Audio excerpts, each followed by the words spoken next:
असो, सांगाय तात्पर्य हे, एखादी रिकामी तुम्ही बिस्लरीची बाटली घेतलात, नदीमध्ये गेलात, पाणी भरलं, झाकण लावलं, काय होईल?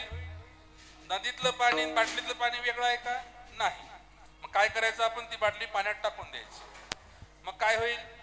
ती पाण्यात पाणी मिसळून जाईल का? मिसळत नाही. हो, मिसळत नाही. कारण त्याच पाण्याला ही बाटली आणि तिचं झाकण रूपी उपाधी लागली. ती पाण्याला मर्यादा आली. 1 लिटर, अर्धा लिटर तुम्हाला सांगता येते, आणि नदीत किती लिटर आहे सांगता येते का? नाही सांगता येत. ते अमाप आहे, ह्याला मात्र माप आहे. असंच झालंय जीव आणि शिवाचं, बरं का. तो आणि हा वेगळा नाही. मीच तू, तूच मी, ही भावना निर्माण व्हायला सुद्धा प्रसाद लागतो. षड्रिपू नष्ट व्हावे लागतात, अंतःकरण स्वच्छ व्हावं लागतं. तेव्हा मी आणि तू हा आप पर भावच राहत नाही. म्हणून मी तू पण अनोरे सुख अक्षयी घे रे. मग दुःखाची निवृत्ती झाल्यानंतर सुख आपोआपच प्राप्त होतं, आणि ते सुख सुद्धा क्षणभंगुर नाही.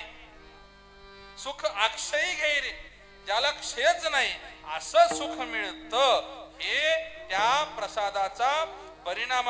गुरुप्रसाद घेतला, प्रसादाच्या परिणामानं षड्रिपू नष्ट झाले.